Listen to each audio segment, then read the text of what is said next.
ẹni táwọn wí ti dé ẹni táwọn wí ti dé ẹni táwọn wí ti dé sẹ́ ẹni táwọn wí ti dé ẹni táwọn sọ̀rọ̀ rẹ̀ lọ́wọ́lọ́wọ́ táriwo gbalẹ̀ gboko àwí koko àwí koko àwí koko àkàndá ọ̀rọ̀ gbogbo ayé ló gbọ́ àwí koko àkàndá ọ̀rọ̀ ẹ máa gbọ́ wa lọ. ẹni táwọn wí ti dé ẹni táwọn wí ti dé o ẹni táwọn wí ti dé sẹ́ ẹni táwọn wí ti dé o ẹni táwọn sọ̀rọ̀ rẹ̀ lọ́wọ́lọ́wọ́ táriwo gbalẹ̀ gboko àwí koko ó dé àwí koko àwí koko àkàndá ọ̀rọ̀ gbogbo ayé ló gbọ́ àwí koko àkàndá ọ̀rọ̀ ẹ máa gbọ́ wa lọ. ètò túmọ̀ gbọ́ wa tó tún nítumọ̀ gbogbo ayé ló gbọ́ àkàndá ọ̀rọ̀ ẹ máa gbọ́ wa lọ. sọ̀rọ̀ ọlọ́gbọ́n kátákó mọ́kùn yọ gbogbo ayé ló gbọ́ àwí koko lójú ọlọ́rọ̀ ẹ máa gbọ́ wa lọ. bọ́lọ́rọ̀ bá gbọ́ kí lọ́lọ́rọ̀ ó dẹ̀ ṣe gan gbogbo ayé ló gbọ́ àṣà ìmọ̀ ẹ máa gbọ́ wa lọ. current affairs gbogbo ayé ló gbọ́ ọ̀rọ̀ tó ń lọ ní ìgboro ẹ máa gbọ́ wa lọ. kódà tó fi lórí àwọn òṣèlú wa gbogbo ayé ló gbọ́ ìtàn ẹ máa gbọ́ wa lọ. ìtàn àgbọ̀n fi kọ́gbọ́n gbogbo ayé ló gbọ́ lórí ètò Àwíkókó ẹ máa gbọ́ wa lọ. àṣà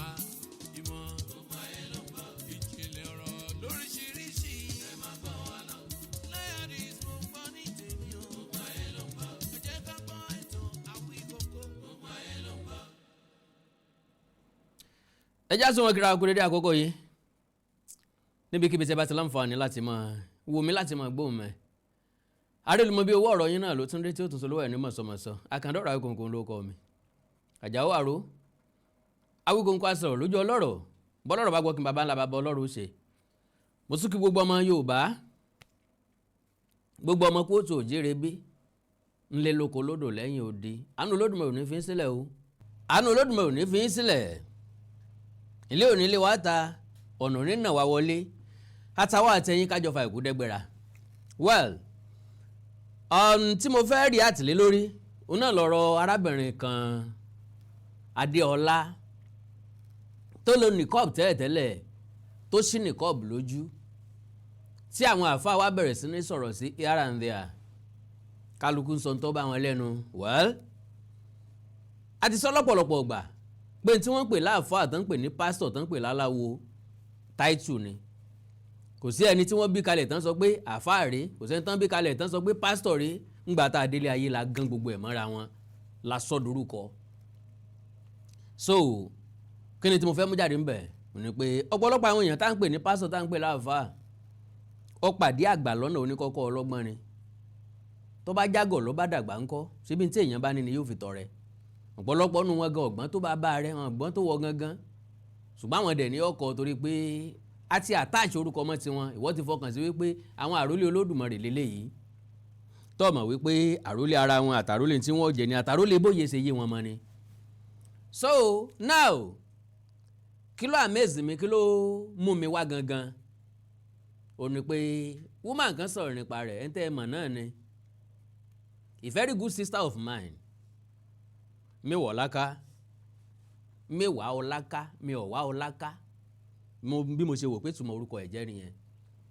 mo wá rí i pé ọ̀pọ̀lọpọ̀ nù nǹkan tí mo ti sọ sẹ́yìn nípa Niqab náà lọ sọ wípé àwọn tó ń lo Niqab lónìí ajá àwọn ò torí olówó ẹ̀ ṣọdẹ wọn ò lò nítorí Ọlọ́run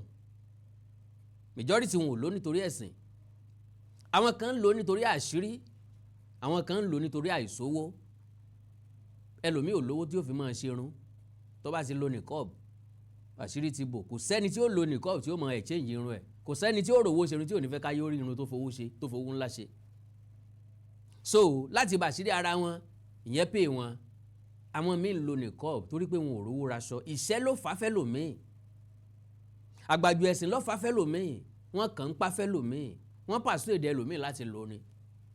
àwọn kan dẹ̀ ń lò pẹ̀lú interest kò sí interest tí èèyàn fẹ́ fi lò ó ju pé lórí ọ̀rọ̀ ẹ̀sìn náà lọ àti wá sọ̀rọ̀ kan ń pé ẹni tí ń bẹ nínú Niqab ohun gangan wà very very important nínú ìgbésí ayé ẹ̀ nínú ìgbésí ayé àwọn èèyàn tó surround ẹ̀ torí pé ìyẹn lè dàgọ̀ borí kí wàá nú ẹ̀ ó burú ju tejò lọ ìyẹn lè síjú ta kó lómi àánú lójú ju nǹkan mìíràn lọ ìyẹn lè dàgọ̀ borí kọ́mọ́ lè sin ẹ̀sìn délẹ̀ ìyẹn lè bójú ta kọjá ẹlẹ́sìn gidi tí kì í fẹ̀sìn ẹ̀ ṣeré so mo ti sọ gbogbo eléyìí sẹ́yìn reason táwọn èèyàn fi ń lo Niqab àti àwọn ibi tí a ti gbọdọ̀ gba Niqab láàyè mẹ́wọ̀ọ́ láká sọ̀rọ̀ dé gbogbo bẹ́ẹ̀ ṣé gbàgbé ìṣẹ̀lẹ̀ kan ṣẹlẹ̀ ní University of Agriculture tó wà lábẹ́òkúta níbi tí student kan sọ pé tó fẹ́ ṣe exam bóyá ó fẹ́ register for exam wọ́n wá ní kó sí Niqab ẹ̀ kó tó ya fọ́tò ó lòun lè sí Niqab ẹ̀ so ó fẹ́ travel out ó ní sí Niqab kó tó ṣe capturing ni ilé tá a máa ń tanra wa so màá wà ní immigration nísìnyí ó fẹ́ travel out nísìnyí ó wá fẹ́ ṣe capturing màá wá gbà kan snap ẹ pẹ̀lú Niqab àmójú ẹ̀ náà àmọ́ bóyá ọkùnrin ló wà lábẹ́ aṣọ àmọ́ bóyá onísùnmọ̀mí ló wà ń bẹ̀ how will I allow you pé kò yẹ kán máa allow ẹ̀ ní schools bọ́ ọ bá lò ní school tó bá fẹ́ ṣe exam sí Niqab ẹ̀ já àmójú ẹ̀ tí ń bẹ̀ ń bẹ̀ bọ́ ọ bá jẹ́ doctor tó lo Niqab bó ló fẹ́ gún mi lábẹ́rẹ́ ńgbà tí mi ò rójú ẹ̀ tó fẹ́ gún mi lábẹ́rẹ́ bọ́ bá jẹ́ wọ̀n rán wá pé kó wá fabẹ́rẹ́ pa mí ńkọ́ tó olú máàrin àwọn doctor tán rò pé doctor ni ọ tó dẹ̀ kì í ṣe doctor so gbogbo àwọn nǹkan yẹn ní mẹ́wàá láká náà touch nípa ẹ̀ ok pọ̀lọ́pọ̀ àwọn èèyàn bá sí lédi yẹn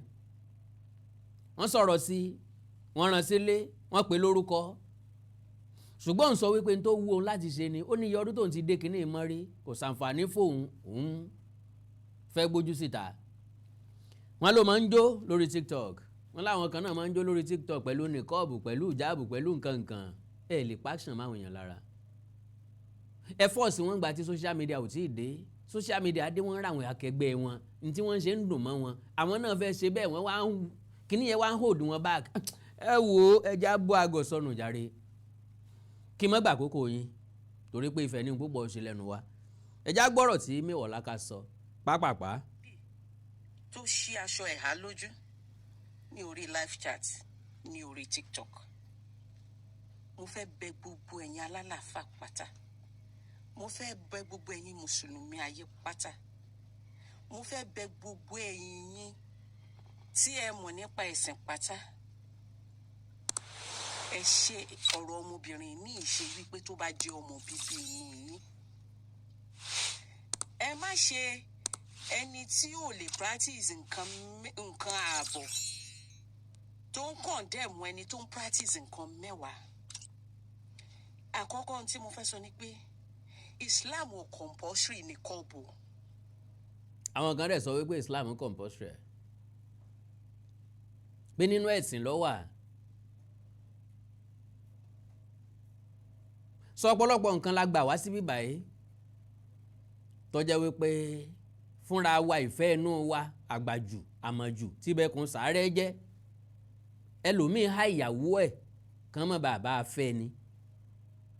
kò fẹ́ kẹ́ rójú ẹ̀ kọ́ mọ́ bá wí kẹ́ mọ́ bá tó sí ẹ̀ ńlọ́jẹ́ ọ̀ha kí wọ́n tó fẹ́ lòmíín ni wọ́n ti sọ fún pé tí ọba délé máa há ọ ni o àwọn kan ò mọ̀ wọ́n délé wọ́n há wọn a máa ń róríṣiríṣi lọ́jọ́ ìgbéyàwó wọn máa ń sunkún ni níjọ́ ìgbéyàwó wọn wọ́n bá sọ pé wọ́n fẹ́ há ọ ni o wọ́n ti há àyàn níwájú ilé wa ń bàdàn tó jẹ́ pé odidi ọ̀sẹ̀ kan ni wúmà yẹn fi ń sunkún náà lé táwa gan mọ̀ wò pé ṣé wọ́n fagídí lọ ilé ọkọ ni àbí ọ̀fẹ́ fáwọn fámìlì ẹ̀ lẹ́ni inú rí odò pé wọ́n há àwọn yẹn náà ń pè ní ẹ̀há súnà wọn ò gbọ́dọ̀ fojú rẹ́ bí wọn mọ́ àwọn èèyàn fọ́ nìgan bí ìyá wọn bá fẹ́ rí wọn ìyá wọn gbẹ̀yìn wíńdò lọ ní yọ́ lọ pé wọ́n Ajára ìyá mi mò ń gbóhùn rẹ o ìpàdé di súnà ọ̀dọ́rùn ó tún di súnà ọ̀dọ́rùn káwọn tó fojú kanra wọn kò gbọ́dọ̀ yọjú sí yẹn kankan mọ́ ń bolẹ̀ ti rí ṣé Kúránì náà ló interpret ẹ bẹ́ẹ̀ rògbé ayé ìwọ̀nù sáwọn òyìnbó ń ṣe é sá. So now mẹ́wọ̀n láká ní wọ́n advice àwọn àfáà ẹ má jòyè ẹni tí ò lè ṣe nǹkan ẹyọ kan tí ń condemn ẹni tó lè ṣe mẹ́wàá that means a gbé ọpọlọ wọn sórí ìwọ̀n nìyẹn pé wọ́n ń jà fà ǹjẹ́ wọ́n wọ̀ tiẹ̀ ǹjẹ́ wà tìṣe wọ́n wọ̀ tiẹ̀ ǹjọ́jọ́ orí wọ́n wọ̀ tiẹ̀ ǹjọ́gbọ́n orí wọ́n wọ̀ tiẹ̀ ó matter most ẹni tí yóò advice èèyàn gbọ́dọ̀ jẹ́ ń tọ́ lọ́gbọ́n lórí tí ó nímọ̀ tó ní ìrírí ju advice tó fẹ́ fún èèyàn yẹn lọ ìṣẹ́ tọ́gbọ́n orí tiẹ̀ ò tó tiẹ̀ tí ìmọ̀ rẹ̀ ò tó tiẹ̀ tí rírí ẹ̀ ò tó tiẹ̀ ló béèrè ìmọ̀ràn lọ́wọ́ ẹ̀ kó wá sọ pọ́gbọ́n àmọ́ yanú aṣiwèrè ó sì wá máa ṣiwèrè tọ́gbọ́n yanú ẹ̀ àtàkò tọ́gbọ́n yanú aṣiwèrè torí ẹ̀ náà ń pè láṣiwèrè gbogbo ìgbà ní ọgbọ́n gbogbo ìgbà ní ó ń ṣiwèrè ǹjọ́ wo ló wá fẹ́ mọ̀ pé ọgbọ́n yanú ẹ̀ gangan. ìfẹ́ àtinúwá ó wú ìyàn láti ọkàn wípé òun fẹ́ para òun mọ́ òun fẹ́ bo ara òun ní nìkọ́ọ̀bù jẹ́. ìfẹ́ láti ọkàn ó ní Islam ọ̀fọ́ọ̀sẹ̀ ìfẹ́ látọkàn pé tó bá wùyàn látọkàn pé èèyàn fẹ́ para òun mọ́ ìparamọ́ wò ló wà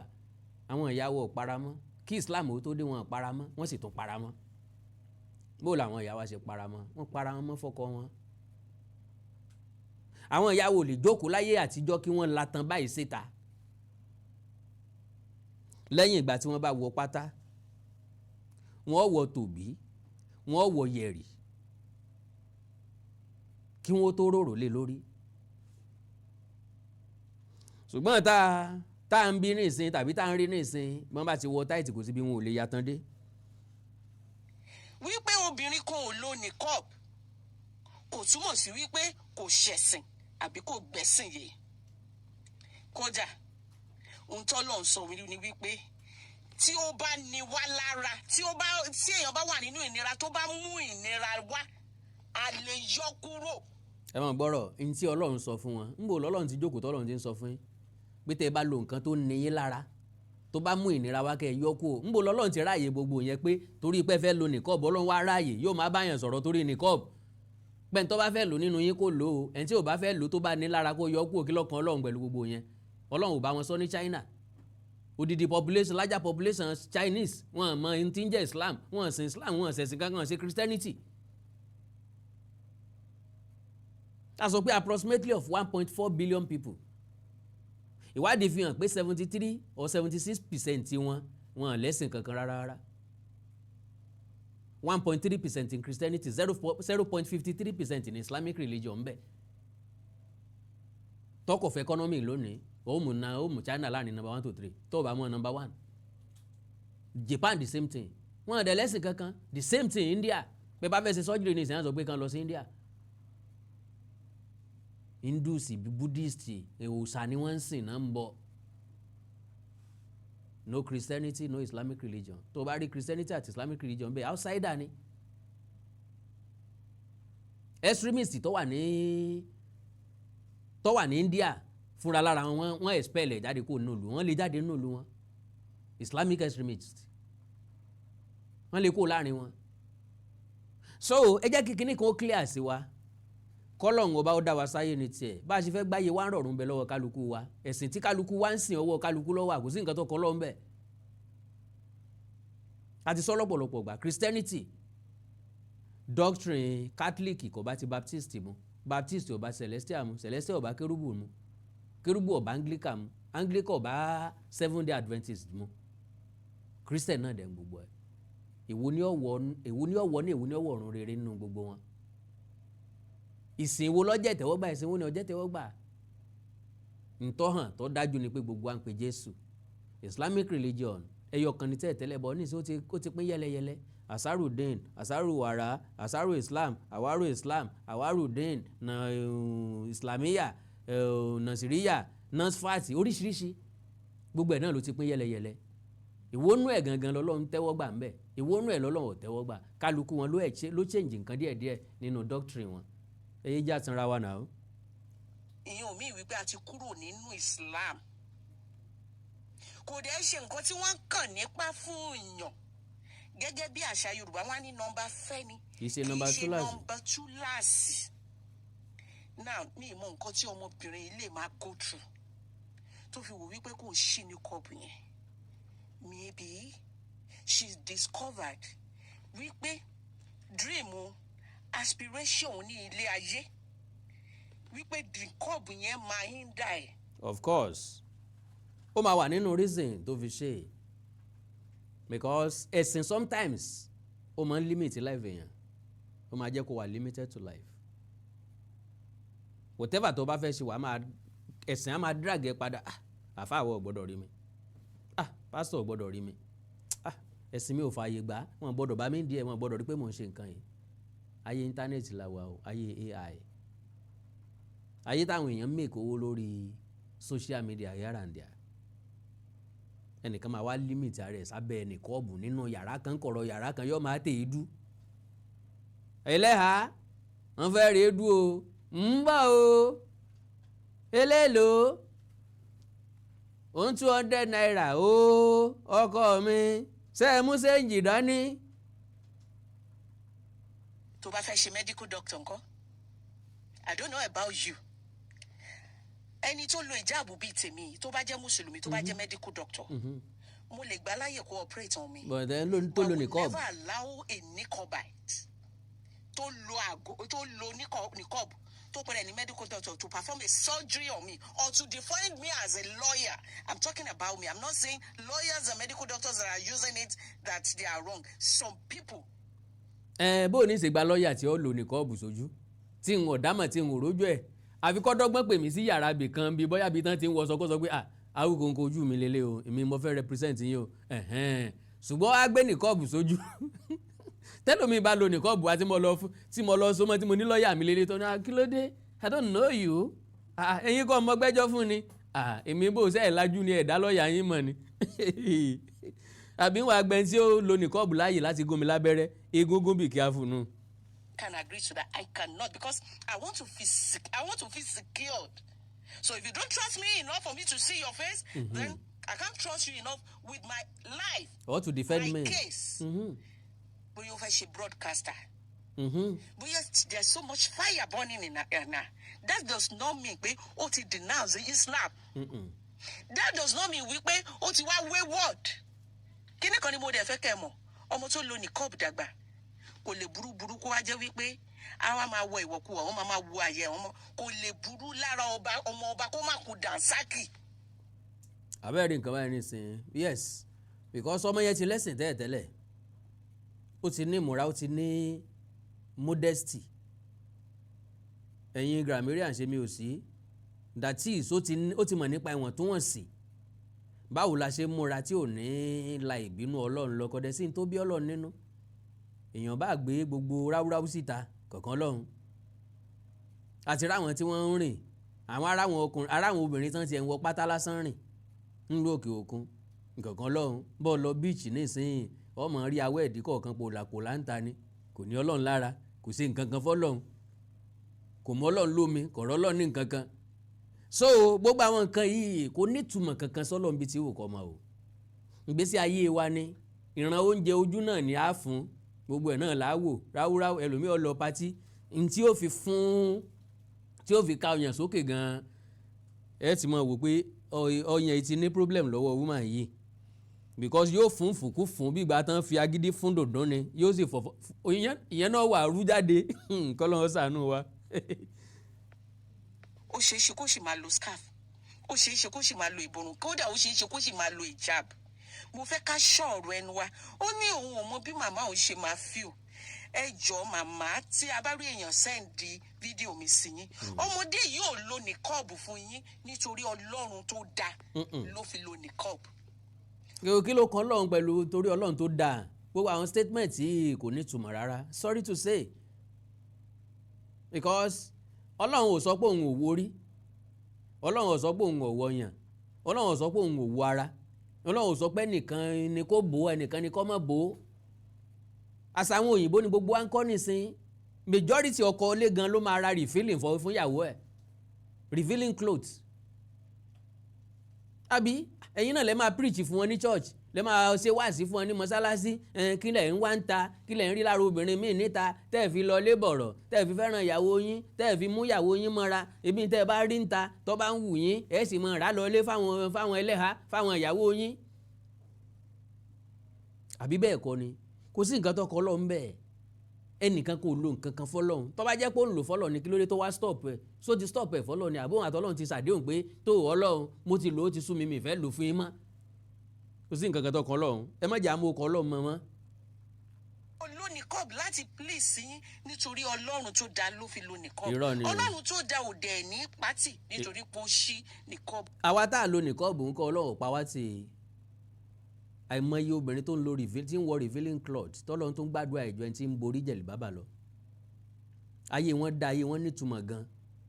wọn dẹ̀ corrupt wọn dẹ̀ ṣiṣẹ́kúṣe ṣùgbọ́n wọ́n ń láìkí aṣọ yẹn gangan ni àìmọye ẹlẹ́hà tó jẹ́ pé ẹlẹ́hà míì ní múra wá bá wọn sùn nínú ilé ọkùnrin ni ó da nìkọ́ọ̀bù borí yóò fi nǹkan kan sọyàn ẹrù pé obìnrin náà ni iye ọwọ́ ọkọ náà ni ó tún ti béèrè níta ẹlẹ́hà ńkọ́ wọn ni àwọn bẹ́ẹ̀ nu yàrá àwọn aráalé ọ̀sọ̀ pé ẹlẹ́hà lọ́wọ́ kí ẹlẹ́hà wọn ní mọ̀ pé Jagunlabi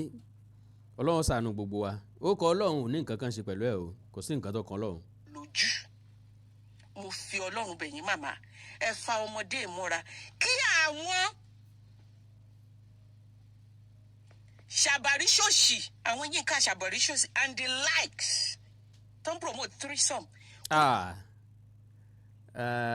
ṣé wàá tí Yínká ń jà ni mẹ́wọ̀ láká sọ̀nba yìí wàá tí Yínká ń jà ni ẹ fi Yínká lẹ̀ bí ṣe ń ṣe tiẹ̀ nìyẹn nítorí jẹ́ káwọn èèyàn gba tiẹ̀ náà nìyẹn náà fi ń wò ó nìyẹn. jẹ́ pé àwọn náà máa jáàkì ẹ̀ mọ́ yín lọ́wọ́ nítorí nígbà tí ẹ bá ti jẹ́ kó fi wípé ọmọ burúkú ni ọmọ òṣì ni ó ti ṣí nìkan bò lójú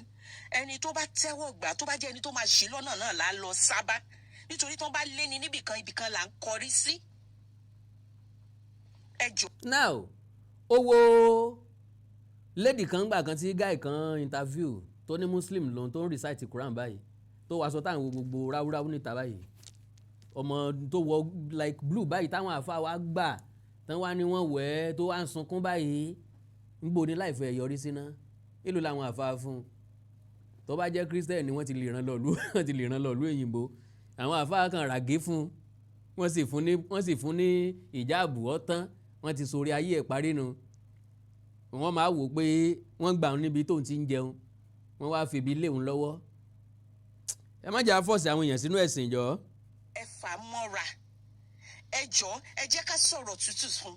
ẹ jẹ́ ká encourage ẹ̀ nínú Islam ó dẹ̀ fi àsìkò yìí gbogbo ẹ̀yin tí ẹ máa ń da nìkọ́ọ̀b bu ọmọ lójú láti kékeré nígbà tí àwọn ọmọ gan ò tí mọ̀ túmọ̀ nìkọ́ọ̀b ẹ ṣe jẹ́ káwọn ọmọ ìdàgbà tán kọ́ mọ́ tán. no Yorùbá ní kékeré ni màlẹ́ tí kọ́ ọmọ rẹ̀ lẹ́sìn wọ́n ti ń dáàbò wọn látò kékeré inú ẹ̀ náà máa dàgbà sí ńgbà tán bá wá dàgbà táwọn yẹn róye ayé náà wá wò pé ìyà làwọn fi ń jẹra àwọn kan ń dé orú mọ́ra láti ẹjọ́ ẹni o òye kan tó yé mi nípa ilé ayé ni pé kò sí ẹ̀dá tí ó padà wálé ayé mọ́ èèkan tá a wá ìta bá ti dákẹ́ àti dákẹ́ nìyẹn whether you enjoy your life or not ilé ayé rẹ ni o ọwálé ayé ọgbádùn rẹ ilé ayé rẹ ni ọwálé ayé ọgbádùn rẹ ilé ayé rẹ ni ọwálé ayé onísinmi ilé ayé rẹ ni ọwálé ayé onísinmi ilé ayé ọwálé ayé ọkọ́lé òbímọ òǹbímọ ilé ayé rẹ ló wà. so níwọ̀n bá àgbà tó yẹ ti yé mi pé bí n bá ti lọ ìní padà wá mọ́ ìwọ̀nba orí ọ̀fẹ́ ọ̀nà tí n bá mọ̀ láti enjoy ara mi as little as I can I will just do. gbogbo àrà táwọn èèyàn bá ń dá kájọ dá fàájì táwọn èèyàn bá ń ṣe kájọ ṣe ẹni tó wà nínú kòtò kò lè ṣe mọ́ bí orin Christian kan òkú tó ti kú kò lè yìn Olúwa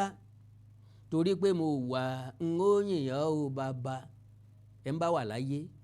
ní lo nìkọ́ọ̀bù ń wà láyé ní jẹ́ ń tọ́ dáa. just like me inú aṣọ inú góòdù nígbà tí mo wá ní aṣọ ànító àní àti níṣẹ́kù ni mo bẹ̀rẹ̀ sí ní lò jáàbù so mi ìmọ̀ aṣọ téèyàn kan fẹ́ wọ̀ báyìí tí màá wù bá kádìẹ̀ ní mi ìlò ìjáàbù bá máa lò ó no lálálálálá it's a choice nobody forced it on me. Of course. Just like my stepdaughter when she was telling her father wípé ó rí àwọn ọ̀rẹ́ ní school tó ń lo nìkọ́ọ̀b ó lóun fẹ́ lo nìkọ́ọ̀b her father told her no I know you love Islam. I know you want to emulate good things, but wait, my daughter. You are still young. You don't know what you want for now. You are saying this due to prepare you or you want to copy your friends. I don't want a situation whereby you will start using it and you will start regretting. But why did I even start using it? And because of people validation, you won't be able to remove it. So why don't you wait till you are grown? ẹlòmíì ọmọ lò nínú ìbànújẹ́ ó ń lò lóòótọ́ o bọ̀ kò sí nítorí àwọn èèyàn àti kí làwọn èèyàn sọ ẹlòmíín lò nítorí pọ́kọ ẹ̀ ní kó máa lò ó whatever tó bá ti ń ṣe tó ti jẹ́ pé ní kọ̀rọ̀ bì kan nínú ẹ̀ ó ń dùn ẹ́ ẹlòmíín ó gbààwẹ̀ tó bá gbóòórùn ata tí wọ́n dé tó ń ta sánsán pé ìbá ṣe bólúwa rẹ̀ ń gbààwẹ̀ lọ́wọ́ báyìí nísìnyí ń bólúwa rẹ̀ ìbá fata yìí kékurú ńlẹ̀ ọ̀gbààwẹ̀ mọ́ kò clean mọ́. Maybe you are now a teenager. You know exactly what you want. By that time, if you come back to me that you want to use Niqab, then I will allow you and I will support you. For now, don't do it because of peer pressure. That is good parenting. That is good counseling. But àwọn èèyàn kan wà nítorí pé bàbá ọmọ tí wọ́n ń sọ yìí ó jẹ́ understanding father elite ni ọ̀mọ̀wé ni o lè fi wí ẹni tó jẹ́ pé kò parí primary 6 tó fi bọ́ lé kéwú ó parí ilé kéwú ó dà fà kò practice nǹkan míì ju jálàbí lọ ẹ̀yin ìwo lọ́jà yín ọ̀tà à ń ṣáájú ọjà títà à ń ṣáájú orí fífọ́ à ń ṣáájú ọmọ bíbí ẹ̀yin tẹ́ lóyún ojú ń ló bèsì lé lórí kí lọ́gbọ́n orí ẹ̀ fẹ́ sọ obìnrin tó bá ti mú kó dé mọ́lẹ̀ náà ni. ẹ jẹ́ kí n sáré tọrọ ìṣẹ́jú kan lọ́wọ́ yín tí n bá padà dé á tẹ̀síwájú mi ò sọ pé ẹ má lò nìkọ́ọ̀bù mi kú ṣe mùsùlùmí débi tí n ó lò nìkọ́ọ̀bù àánú Olódùmarè ò ní fi ń sílẹ̀ o 1 minute I'm coming back God bless you.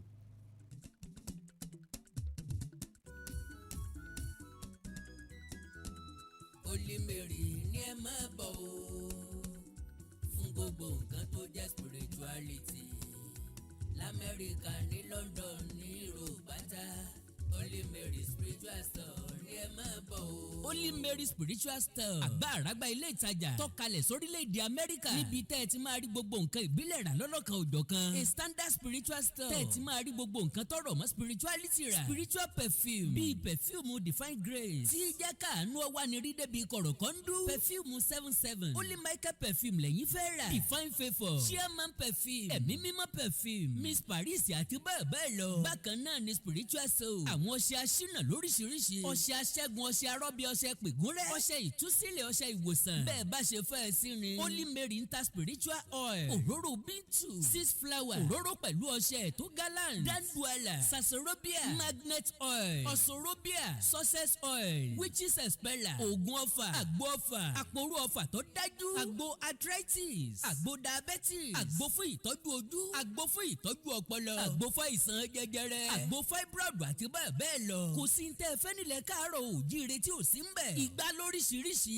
ìgbà ajé ìsásùn ìkòkò àwo sóbí odó pẹ̀lú ọmọ odó ewé ọmọ gbogbo nǹkan celestia gbogbo nǹkan kérúbù àti sẹ́ráfù bíbélì ọ̀kan òjọ̀kan ìlú ìbílẹ̀ Yorùbá bíi gángan ìyáàlù bàtà agogo ṣẹ̀kẹ̀rì àti bẹ́ẹ̀ lọ gbogbo ẹ̀ ní Holy Mary spiritual store tó wà ní 7816 Paston Drive District Heights Maryland United States of America gbogbo ẹ̀yin ta Amẹ́ríkà London títí dé gbogbo Europe kanlẹ̀ gbọ̀ngbọ̀ngbọ̀n ẹ fi ọkàn balẹ̀ gbogbo ntẹ́ ẹ bá fẹ́ ní Holy Mary spiritual store wọ́n ó gbé dẹnu ọ̀nà yín kókókó bákan náà ni wọ́n ṣe spiritual consultation bóyá ẹ fẹ́ wádìí nǹkan tó díjú tó lọ́jú papọ̀ tó ta kókó ẹ̀yin ẹ sáà ti pè wọ́n sórí nọ́mbà yìí tàbí kẹ́ ẹ bá wọn sọ̀rọ̀ lórí WhatsApp +1 240 486 7267 +1 240 486 7267 tàbí kẹ́ ẹ kàn sí wọn lórí website holymaryshop.online bó o bá fẹ́ wẹ ìgúnwẹ ìpèwẹ ìdààmú ayé rẹ kúrò Holy Mary spiritual store ní kó o máa lọ Holy Mary spiritual store ẹbọ kéékèèké ní gbalẹ̀ ìkúlẹ̀ ọ̀rọ̀ ayé wa ń fẹ́ àbójútó mójútó ọ̀rọ̀ ayé rẹ yóò sì dára fún ọ. gbogbo nǹkan tó jẹ́ spirituality l'Amẹ́ríkà ní London ní Europe pátá Holy Mary spiritual store ní ẹ máa bọ̀ o. ẹ káàbọ̀ padà tí wọ́n ń pè ní ọ̀rọ̀ ẹ̀sìn wà very very sensitive àti Christianity àti Islamic religion àti traditionalist gbogbo ẹ̀ ló gba ọgbọ́n ló sì gba ètò ọ̀rọ̀ nìkọ́ọ̀bù là ń sọ o àìsọ̀rọ̀ nìkọ́ọ̀bù rí bóyá tá à ń sọ nísìnyí ni pé ọmọdébìnrin Adéọlá tó ṣí nìkọ́ọ̀bù lójú táwọn èèyàn tí wọ́n ń sọ̀rọ̀ àlùfàǹsá sí tí wọ́n ń bú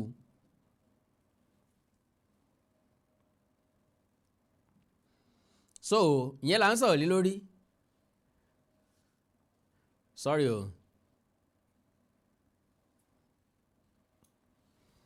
ìyẹn là ń sọ̀rọ̀ lé lórí oríṣi àwọn èèyàn ló ti sọ̀rọ̀ nípa rẹ̀ mo kàn wá ní kí n mú èrò tèmi náà wá báwo mo ṣe rí sí i ọ̀rọ̀ tí Mewolaka sọ ni mo sì ń sọ̀rọ̀ lé lórí ẹjá gbọ́rọ̀ tó sọ délẹ̀ pápápá. ẹlòmíì tó ń lo níkọ̀ọ̀bù gan nítorí pé kò láṣọ ló ṣe ń lò ó. mo sọ bẹ́ẹ̀ Ọlọ́run gbọ́ torí pé ẹlòmíì ò rówó raṣọ ló yí sí níkọ̀ọ̀bù because àwọn tó ń rówó raṣọ tán lo níkọ̀ọ̀bù ẹ máa rí i pé wọ́n máa ní different ones ẹlòmíì ò lo níkọ̀ọ̀bù ọmọ sọ wípé sógun láyé ni torí yóò ti sá black ni o bọ̀ yóò ti white tán ìwọ́gán ọmọ òpin gba ṣe pọ́n ráàyàn lẹ́rú bò ló ṣe lele tó báyìí. àwọn ẹgbẹ́ wípé òun ò láṣọ ẹlòmíì torí poverty ló ṣe ń lo hijab. I said it now. ìṣẹ́ lọ́fà fẹ́ lòmíì kì í ṣe ìfẹ́ ẹ̀sìn o ìṣẹ́ lọ́fà fún wọn o. kì í ṣe nítorí pé ó ti inú ẹ̀ wá. That is why Al-Quran said religion should not be by compulsion. Let people be convinced. kí ló dé tẹ̀ wá ọ̀pọ̀lọpọ̀ àwọn èèyàn ni wọ́n ń compulsory fáwọn èèyàn bọ́ọ̀ bá ti ṣe Islam nísìnyí ẹlòmíín bí lè pé ò lè rọrùn wà bó kì í ṣe èèyàn gidi bọ́ọ̀ bá ti ṣe Christian nísìnyí bọ́ọ̀ bá ti máa lọ church nísìnyí ẹlòmíín bí lè pé ayé rẹ ti bàjẹ́ ìlàjà percentage ayé ẹ ti destroy pé a ò lọ church ẹlòmíín máa béèrè lọ́wọ́ ẹ̀ àwọn mi sáré gbogbo church wo lẹ́ ń lọ ìníjọ ṣé nkírun babaláwo ní babaláwo so èmi àtọ́lọ́run lájọ ní case èmi àti tiẹ̀ kọ́. Nobody force hijab on me. So I need no explanation. I need no validation from anybody. o ní ìdí validation látọ̀dọ̀ tèmi èmi mo gbọ́dọ̀ validate ẹ̀ fún ọ. láti sọ wípé ìdí báyìí ni mo fi ń lo ìjáàbù àbí pé kìnnìkan tí n bá lu aṣọ mi tí n bá da ìjáàbù bò àwọn tó sún mi ẹwù expensive aṣọ tẹ́ ẹ da ìjáàbù bò it is my choice it is meant for my husband. ẹgbọ́n nǹkan tó sọ tó bá tó ń bá wu aṣọ mi táwọn èèyàn tó ń bá da ìjáàbù àwọn èèyàn máa sọ pé àdúrà sọ tó wọ́n tó bá ilẹ̀ tó ń da ìjáàbù because kò síbi tí ẹ ti tanná tẹ́ tó ń da nǹkan bò ó. Yorùbá ní ọwọ́ tí ò sunwọ̀n abẹ́ agbádá ní gbé ojúgun tí ò sunwọ̀n inú sọ́rọ́ ní gbé ojúgun tó bá fáìn èèyàn wọ níkà sí ojúgun tó bá ti bàjẹ́ ṣàkùṣàkù ó ti fàdá sáré lójú nígbà táwọn kékeré tá a máa ń ṣàgbàrò káàkiri á ti fàdá bẹ́ra wa lójúgun àpá egbò yàmáyàmá irú ojúgun bẹ́ẹ̀ ó yà wọ ṣòkòtò tó gùn sí oníjàwọn èèyàn ó rí so ẹ ń bá wọṣọ tó nice yóò fẹ́ jẹ́ káwọn èèyàn ó rí ẹ ń bá ṣe irun tó fine yóò dá sílẹ̀ àwọn obìnrin wọn mọ kínní yẹn ṣe wọn á sorí báyìí wọn á sorí báyìí wọn á sin wọn á ṣe báyìí ọlọ́ọ̀ni òde mi náà lóbìnrin. bọ̀kánì kọ̀ọ̀kan mi ní ó ní àwọn gbọ́dọ̀ máa dáàbò lẹ̀ ó gbọ́dọ̀ èmi àti ìjà marriage yẹn á ti sú mi that is the truth. So stop forcing the curb on anybody. Stop forcing the curb on your wife. Well, ẹ jẹ́ kí n yọ̀ǹda Mewolaka ẹ̀. Ó ní kẹ́yìn àfáà ọmọ fi tìpátìkúùkù mú àwọn èèyàn lo Niqab. So mo ní fídíò àfáà kan náà níbí yìí. Ẹ já gbádùn tá àfáà ìsọ. Ẹ já gbọ́ nǹkan tá àfáà sọ. Ẹ wọ ọmọ tó ṣí ojú Ọlọ́run dákújọ́ dá fọmọ náà. Sami fún ọmọ Adéọlá yẹn ó ṣe dáadáa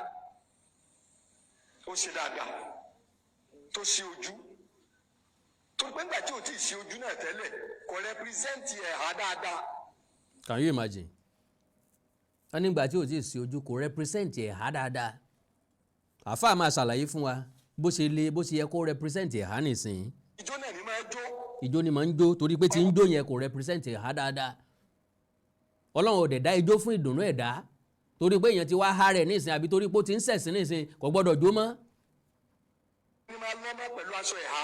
ìyẹn ni ìdójútì gan. ọkùnrin ni máa ń lọ́mọ pẹ̀lú aṣọ ẹ̀há ìyẹn ni ìdójútì gan. ṣé ní ìsinyìí ló dáa wàláì kò ní ìdíkàyà ká bu kò ní ìdíkàyà ká ṣépèlé. kódà mo tún fẹ́ fi tiẹ̀ fún gbogbo ẹ̀yin ẹlẹ́hà tẹ́ ẹ kù lórí TikTok tẹ́ ẹ máa jó ẹ̀yin ẹlẹ́hà tẹ́ ẹ máa lọ wájú eléré àríkàwájú Pasuma náà jó ní ìtí ń jó afẹ́ fún gbogbo ẹ̀yin ẹlẹ́hà onímọ̀ràn ẹ lọ sí ojú ẹ sọmọ college ẹ ṣe bí Adéọlá Mọ́lá Muhammad gbogbo ẹlẹ́hà tó bá mọ̀ wípé kìí ṣe fún gbọ́ nǹkan yẹn yé lòún fi ṣe ọmọ àwọn ẹlẹ́hà tó fọ́ọ̀lù sí kàtígìrì yẹn o àgbàmọ̀ fàṣẹ pé gbogbo ìran èèyàn tẹ́lẹ̀ à ń yá látara wa pé ká bẹ̀rù ọlọ́run ẹlẹ́hà alùsùnà ọwà àwọn bàbá wa zùmùrà. ẹlẹ́hà alùsùnà ńlẹ́lẹ̀ tí mo sọ lẹ́ẹ̀kan tí wọn ò gbọ́dọ̀ fojú rí ẹbí wọn mọ́ wọ́n máa há wọn sínú ilé ni. èèyàn kan oṣù tí mo mọ̀ pé ó yẹ kó háàyàn láyé ńlọlọ́wọ́ ẹni tó tó bùkátà nu ilé ẹ gbọ́ but unfortunately àwọn tálíkà náà há ẹ̀ há. ara àwọn ìyàwó ara àwọn ẹlẹ́hà nìbàdàn tí wọ́n síjú ara wọn ta wọn làáfà kàn fẹ́ àwọn sínú ilé ni jíjẹ àti mímu kò fáwọn ìbí ọ̀pọ̀ àwọn kú ńlọ́jà àwọn ó síjú sí aṣọ òsì kúrò lójú táwọn fi ń wá tìjà àti mọ àwọn káàkiri. wọ́n lẹ́lẹ́hà àwọn tẹ̀blíìgù wọ́n lẹ́lẹ́hà àwọn ẹlẹ́hà tí ó fọ́ọ̀lù sí nǹkan ya àmọ̀ wọn o àwọn ẹlẹ́hà tí máa jó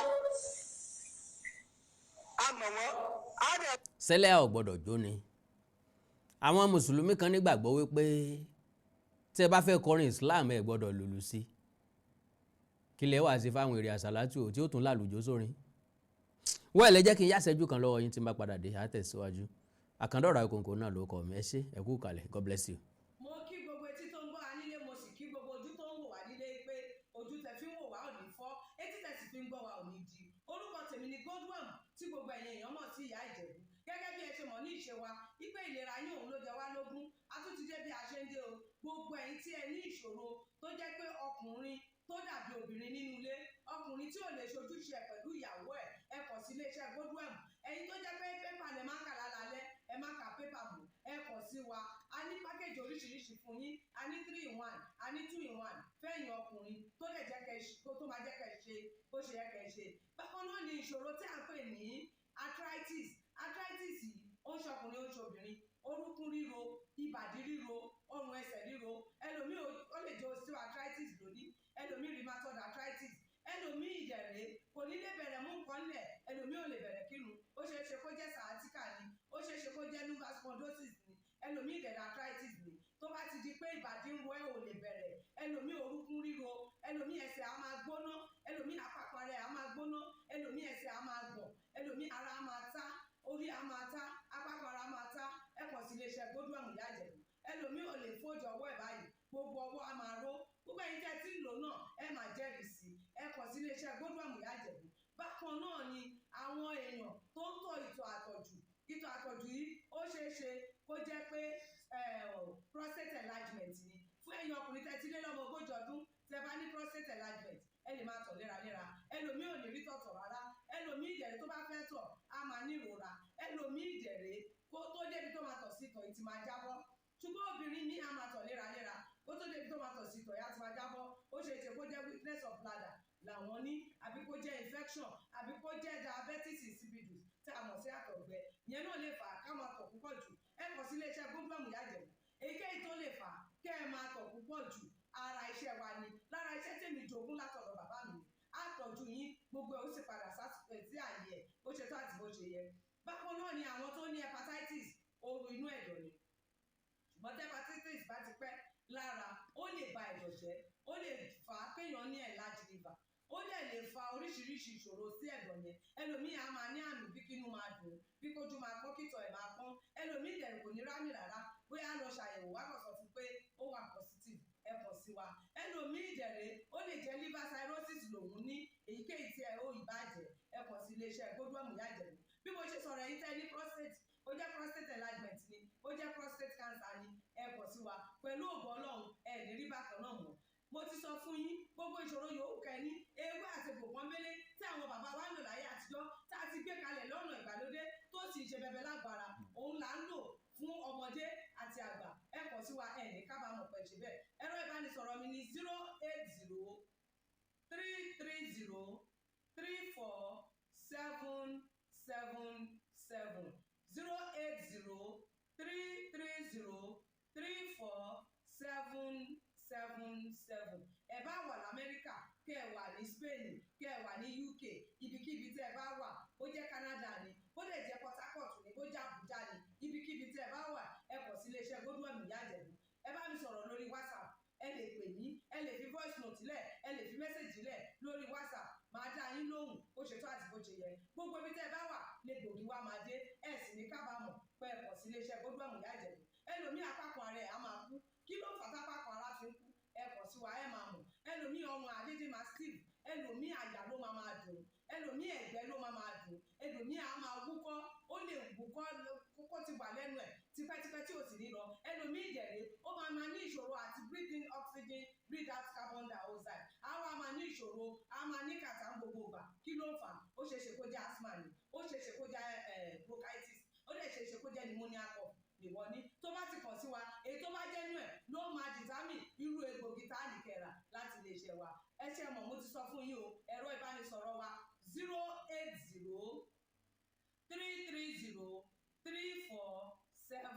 080-330-34777 iléeṣẹ́ Godwin last bus stop yín ni pẹ̀lú agbára Ọlọ́run remember if it is not Godwin it can never be like Godwin. I used to tell you health is something to be treasured. ẹ káàbọ̀ padà well ẹ já gbọ́rọ̀ àfáà yìí síwájú ká má lu àmì fàágùn. ẹ̀yin tẹ́ ẹ jẹ́ kọ̀sọ́díànù wọn ẹ̀yin bàbá arú àwọn ọmọ bẹ́ẹ̀ ẹ̀yin bàbá arú àwọn ẹlẹ́yà bẹ́ẹ̀ ẹ̀yin ọkọ arú àwọn ẹlẹ́yà bẹ́ẹ̀ àárọ̀ yìí o àárọ̀ yìí pé ẹnu ó sí ojú nítorí adéọlá yẹn ṣe dáa gan school máa withdraw èèyàn náà university only wọ́n máa withdraw student ọjọ́ ọ̀la ilé ìwé gba ní the student shift máa lọ lé yín ó sì ṣe exam ọ wọlé àìmọye ẹlẹ́yà tó yẹ ká pè ká wípé sí ojú ó pé wọn sọ pé bàbá bójú òní wọn náà náà àwọn sọ pé bàbá bójú wọn náà náà sọ gbogbo ẹ̀yin bẹ́ẹ̀ dá sọ̀rọ̀ ẹ̀há yẹn láti lọ bẹ ẹ̀há yẹn ṣe dandan ẹ̀ mọ́tà sọ ni. now lára àwọn tí àfáà yìí ń sọ̀rọ̀ sí náà ni Mewolaka àtàwọn míì tí wọ́n sọ wípé kò ń ṣe dandan kò compulsory meanwhile kò dẹ̀ compulsory lóòótọ́ àfáà yìí fẹ́ jẹ́ kó yé wa wípé ó compulsory ìlànà ẹ̀sìn ni ó bẹ́ẹ̀ sìn mú bẹ́ẹ̀ sì ṣe làákàlẹ̀ ni bẹ́ẹ̀ sì ṣe sọ nìyẹn ṣé bẹ́ẹ̀ ló ṣe rí because ìgbé ayé kan la ti ń gbé tẹ́lẹ̀ kan tó mẹ́sìn yìí dé àwọn bàbá wa àwọn bàbá wa mo fẹ́ lè sọ pé generation wa tó máa jẹ́ ẹlẹ́sìn wọn ò lè ju 4 lọ yes I can say that categorically ká sọ pé dádì mi nìsín dádì wọn ṣé dádì tó máa bí àwọn máa jẹ́ Christian ṣá ìrò bẹ́ẹ̀ now ní Christianity náà máa sọ̀rọ̀ nípa Christy Jesus Christ tẹ́ bá fẹ́ sọ̀rọ̀ nípa Jésù Christ ẹ máa refer sí Bible go and do your research. Bible was invented in 1611. That is 1611 years after the death of Jesus Christ. Ta ló wá sọ̀tàn Jésù fún yín 1611 years after the death. So adé máa refer sí Bible. Apart from that ìgbé ayé kan làwọn èèyàn ń gbé kí Bíbélì ò tó dé. Ìgbé ayé kan làwọn èèyàn kan ń gbé kí Quran ò tó dé kí Islam ò tó dé kí Christianity ò tó dé people are living their lives. Sáwọn èèyàn máa dúró bòde ọ̀run di àwa tá a jẹ́ Christian tá a jẹ́ Muslim. Àwa tá a jẹ́ Christian tá a jẹ́ Muslim láwa wọ ọ̀run rere. Àwọn tó ti wáyé síwájú wa kí ẹ̀sìn tó bẹ̀rẹ̀ rárá àwọn èèyàn wà wọnú ná.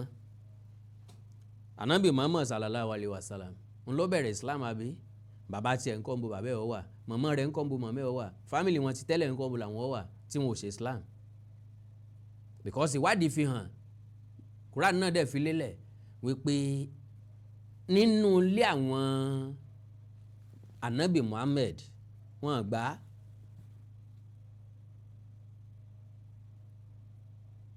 Mẹ́kà wọn ti bí wọn gbẹ̀sìn lọ́wọ́ ẹ̀ ní Mẹ́kà ń gbà náà kó tó wọ́n lọ sí Mẹ̀dínà ará Mẹ́kà ló bí Muhammad ibẹ̀ náà ló Mẹ̀dínà ló dàgbà sí ibẹ̀ náà ló sì kú sí láìláìláhù wà láìláìláhù. ẹ̀yin pé ilé yìí dà sí lọ́dọ̀ tí àwọn kan dà sí dandan lọ́dọ̀ tí wà. Can you imagine àwọn extremist nìyẹn kò sí ti ń jẹ́ dandan nínú ẹ̀sìn wọ́n máa ń persuade èèyàn fẹ́sìn ni wọ́n máa ń preach gospel ẹ̀sìn ni àǹfààní tí ń bẹ nínú ẹ̀sìn là á máa ń sọ fún èèyàn tẹ bá wá sọ́dọ̀ Jésù ìsinmi wà lọ́dọ̀ Jésù ìyè wà lọ́dọ̀ Jésù àṣírí ń bẹ lọ́dọ̀ Jésù ẹni bá ti ní Jésù ó ti lóhun gbogbo ẹni bá ti ní Jésù ó ti ní kọ́kọ́rọ́ sí ìyè àìnípẹ̀kun. tó bá jẹ́ Islam náà ni that is how you preach the gospel of Islamic religion. It is never by force. Kì í ṣe tìpátìkúkú ẹ gbọ́dọ̀ ṣe ni kankan wo oko ẹ lọ́wọ́ àbíjókòó. ṣùgbọ́n kì í ṣe báwọn fọ́ọ̀sì àwọn ọmọ tiwa àwọn ìyàwó tiwa tẹ́ra ìdùnnú àtayọ̀ làwọn ìyàwó tiwa àwọn ọmọ tiwa tẹ́ra fi ń gbà lọ tiwa torí pé àwọn ìyàwó àtàwọn ọmọ yẹn ń gbà tí ìdùnnú àtayọ̀ yẹn kò túmọ̀ sí pé náà ni gbogbo ayé fi ń gbà á ńlá wa ń sọ fún pé oríṣiríṣi ọ̀nà ní kálukú fi ń gbà á. ọmọ yẹn kì í ṣe bá fọ́ọ̀sì wọn kò dẹ́ ṣe emotion ló bá wọn débẹ̀ kò dẹ́ ṣe pé wọ́n fi ń wà kankan gbogbo obìnrin tó bá jẹ́ pé kí ló dé tó fi bojú nígbà tí ọ̀sán kan mọ́ ọkọ tó wá padà rí wá ní ẹlẹ́hà ni mo fẹ́ fẹ́ tó bá lọ bojú yóò máa jẹ́ TikTok. gbogbo obìnrin tó bá jẹ́ wípé àwọn bàbá rẹ̀ ní ẹni bọ́ ọ̀bà ẹ̀ àjọ ṣépè wọ́n bá ẹ̀ àyọ̀mọ̀ jẹ́ TikTok. so ijó ní TikTok ní problem àwọn àfa àbáyé rìn sí n tí wọ́n dá TikTok ilẹ̀ fún náà ní ijó jíjó ẹ pé bẹ́ẹ̀ bá ti fẹ́ upload nǹkan síbẹ̀ wọ́n ti fún yín lórin tẹ́ lè fi sí orin wo lẹ lè gbé sí ijó wọn dá TikTok ilẹ̀ fún. àwọn nǹkan táwọn èèyàn dẹ̀ ń là kọjá nowadays ó tó káwọn èèyàn ó jó lórí TikTok ẹlòmíì oúnjẹ àárọ̀ ọ̀bá tọ̀sán ọ̀bá talẹ́ ó ti fẹ́ fèrè ònú ṣe rẹ̀ léṣe ló tó rántí TikTok ẹ wo jẹ́ ń ra dátà 100 naira jàre jẹ́ ń jó díẹ̀ kí n pàrònú mọ́ra kí n pàrònú rẹ́. so eléyìí ò sọ wípé ẹni yẹn ò kì í ṣẹlẹ́sìn tàbí kò sin ẹ̀sìn tàbí kò nígbàgbọ́ nú ẹ̀sìn ọmọ táyé bí láyé ń pọ̀n ìlú táyé ń lù láyé ń jó báyé ṣe gbà láṣẹ ń ṣe é. èèyàn ẹ̀ àkọ́ ló sọ pé kí ọ̀jẹ̀ ẹni tí ọ̀hẹ́ ẹni tí wọ́n pàtàkì tí à ń jẹ́ bẹ́ẹ̀ o. ṣùgbọ́n èèyàn gbọ́dọ̀ kọ́kọ́ gbọ́ yé ìmọ̀ràn wá fún gbogbo ẹ̀yẹ lẹ́yàtọ̀ lórí TikTok yẹn ẹ̀yin náà pàkìtì mọ́lẹ̀ ẹ̀ sí ojú yín. sórí TikTok nìkan làwọn ẹlẹ́hà wà sáwọn ẹlẹ́hà orí TikTok nìkan ló bad. gbogbo ẹ̀yin àfa àwọn náà àti náà àfa àtòwé láwà ní ti ń jó ẹgbẹ́ àárẹ̀ rẹ̀ sì ń jó wájú rẹ̀ tẹ́jọ́ ń jó tẹ́ ń pakú mẹ́ gidi irú àfa yẹn náà yẹ kó tú láwà ní kúrò lórí. torí pé ń jó inú àwọn èèyàn ń dùn nínú ilé wọn wọ́n ń dunra wọn nú orílẹ̀-èdè ti frustrate majority gbogbo nǹkan tó wọ́n ti fẹ́ jórí ẹlòmíì ó dàrú bọ́ bá rí pé 1300 lánàá lè sọ pé 1500 làwọn fẹ́ ta lónìí ìwà ó ti kọ́kọ́ já nídìí nọ́ọ̀sù náà gbèsè fẹ́ ṣòfò ni ẹni tí ń tepọ́ ọmọ sọ pé iye tí wọ́n ń ta nìyẹn èmi kọ́ ni mo ní èmi náà wá bá wọn ta ni ó ti kọ́kọ́ mọ ṣépè fọmọ ọlọ́mọ sẹ́nu eléyìí ni kéèyàn ọmọ jò ó. ìgbẹ́lẹ́ àná rẹ̀ kó síbòjú pé ìyẹn bojú ó sí kò ká burú kẹ̀kẹ́ bá Islam kò sì kó aburú kẹ̀kẹ́ bá ọkọ tó bá jẹ́ pé kìí ṣe fọ́fọ́ọ̀sì ìyàwó ẹ̀ kò kó aburú kẹ̀kẹ́ bá bàbá kẹ̀kẹ́ tó bá jẹ́ pé kìí ṣe fọ́fọ́ọ̀sì ọmọ ẹ̀gbẹ́ ha. àwọn tí wọn bá máa ń tẹ́ ń ṣe àwọn ìyàwó ẹni wọn rẹ̀ mọ́ wọn ìṣe ojú dànù bọ́ọ̀ bá ṣe ojú yìí pé òní kúre. gbọ́dọ̀ rẹ̀ máa fà. èmi kọ́ mo ní ògbó mo ṣàlàyé fún ẹ ọgbọ́n yé ló fi lọ́ yà. wọ́n bá jẹ́ pé kò yàmọ́ lọ́dọ̀ rẹ kò lè tó bá yẹn. ìbáwọ̀ èèyàn ń kó inú ẹgbẹ́ kan bọ́ inú ẹgbẹ́ mi ìbáwọ̀ èèyàn ń kó inú ọkọ̀ kan bọ́ inú ọkọ̀ mi ìbáwọ̀ èèyàn àbí náà ó. kó inú ilé kan bọ́ inú ilé mi. èèyàn wá kọ ẹ̀sìn ilẹ̀ sí ábí tó jẹ́ pé ẹ̀rọ àti ọwọ́ á rí pé ẹ̀yin mùsùlùmí kọ̀ tán níjọ́ tí ọ̀pọ̀lọpọ̀ àwọn èèyàn ló ti kúrò nínú Christianity tán ti jọ Islamic religion ọ̀pọ̀lọpọ̀ àwọn èèyàn ló ti kúrò nínú Islamic religion tán ti darí bọ́ sí Christianity àwọn kan ti kúrò nínú Islamic religion àti Christianity tí wọ́n ti di oníṣẹ̀ṣe wọ́n níṣẹ̀ṣe ló kù táwọn máa ṣe ọlọ́pàá kankan ò dẹ̀ mú yàn sí èyí tó wù ká ṣe ń bẹ̀ ntọ́jà jónú gbèsè ayé ẹ̀dá ní kẹ́dà ọ̀dọ́ lọ mọ̀ ọ̀pọ̀lọpọ̀ ń ṣẹ̀sìn lónìí wọ́n kàn ń ṣẹ̀sìn ni wọn ò ṣẹ̀sìn so kò túmọ̀ sí pé àwọn ló da tàbáwọn ní ọ̀dà tàbáwọn ní ọ̀rọ̀ ọ̀run wò tàbáwọn lórílẹ̀ ayé gbé tàbáwọn ní ọ̀rọ̀ ọ̀run ṣe ẹ jẹ́ ká fi gbogbo ìdájọ́ lẹ̀ fún Ọlọ́run àkàndá ọ̀rọ̀ àgòǹgò àjàwó àrò àgòǹgò aṣọ òrùjọ ọlọ́rọ̀ bọ́lọ́rọ̀ bá gbọ́ kí bàbá ńlá bàbá ọlọ́rọ̀ ó ṣe ìwọ̀n ní tanpẹ́pẹ́ gbìjà ẹ̀yìn mọ ayébóníṣòwò àdèdè egun ẹ má gbàgbé coaching class wa ẹ fẹ́ fọ ọmọ yín sílẹ̀ ẹ fẹ́ forúkọ ọmọ yín sílẹ̀ ẹ já sọ̀rọ̀ lórí WhatsApp +234 904 851 9362 +234 904 851 9362 ẹ like ẹ follow page mi lórí Facebook Awikonko television ẹ subscribe sí YouTube channel mi Awikonko TV àti Onídèmọdé TV fún Onídèmọdé game show ẹ wá ní nǹkan pàtàkì tẹ́ fẹ́ ká jọ sọ WhatsApp ní kẹ́ ti jẹ́ ká sọ̀rọ̀ +234 904-851-9362. Èdè àti àṣàlẹ̀ káàrọ̀ jìrò ní wọ́mi o orílẹ̀-èdè lẹ́ káàrọ̀ jìrò ní dàrú ìlú ẹnìkọ̀ọ̀kan wa yóò tòrò mẹ́nẹ́mẹ́nẹ́ bí omi àfòwúrọ̀ pọ̀n àjò àṣẹ o. Àwíkòǹkò Development Fans Club ilé aláyọ̀ ilé wa. Àwíkòǹkò Development Fans Club ilé aláyọ̀ ilé wa. Ẹgbẹ́ tó dúró fún ìdàgbàsókè àti tẹ̀síwájú èdè àṣà àtún àjogúnbá ilẹ̀ Yorùbá. Ẹgbẹ́ tó fẹ́ ìrẹ́pọ̀ gbogbo ọmọ Yorùbá tó tún gbé àṣà àti ṣe Yorùbá lárugẹ. Àwíkòǹkò Development Fans Club ilé aláyọ̀ ilé wa. Àwíkòǹkò Development Fans Club Worldwide ẹgbẹ́ tí kò rọ̀gbọ̀kú lé ìjọba, ẹgbẹ́ tó dúró fún ìdàgbàsókè àti ìtẹ̀síwájú èdè àṣà àtún àjogúnbá ilẹ̀ Yorùbá pẹ̀lú àtìlẹ́yìn gbajúgbajà pèdèpèdè ní àkàndá ọ̀rọ̀. Àwíkòǹkò ẹgbẹ́ tó ń fẹ́ ìrẹ́pọ̀ gbogbo ọmọ Yorùbá, ẹgbẹ́ tó ń gbé àṣà àti ṣe Yorùbá lárugẹ, ẹgbẹ́ tó dúró láti ṣàtìlẹ́yìn tó gbọ̀ngbọ́n fún àkàndá ọ̀rọ̀. Àwíkòǹkò àti àwọn ètò rẹ̀ káàkiri àgbáyé. Àǹfààní wà láti darapọ̀ mọ́ wa. Ẹ bá wa sọ̀rọ̀ lórí WhatsApp nìkan, ẹ lè pè wá, ẹ lè send text message tàbí voice note pẹ̀lú àwọn nọ́mbà wọ̀nyí +234-8053270136 tàbí ààrẹ ẹgbẹ́ Adéolú Adékọ́lá lórí +17048912729. Àwíkòǹkò Development Fans Club Worldwide ilé aláyọ̀ nílé wa.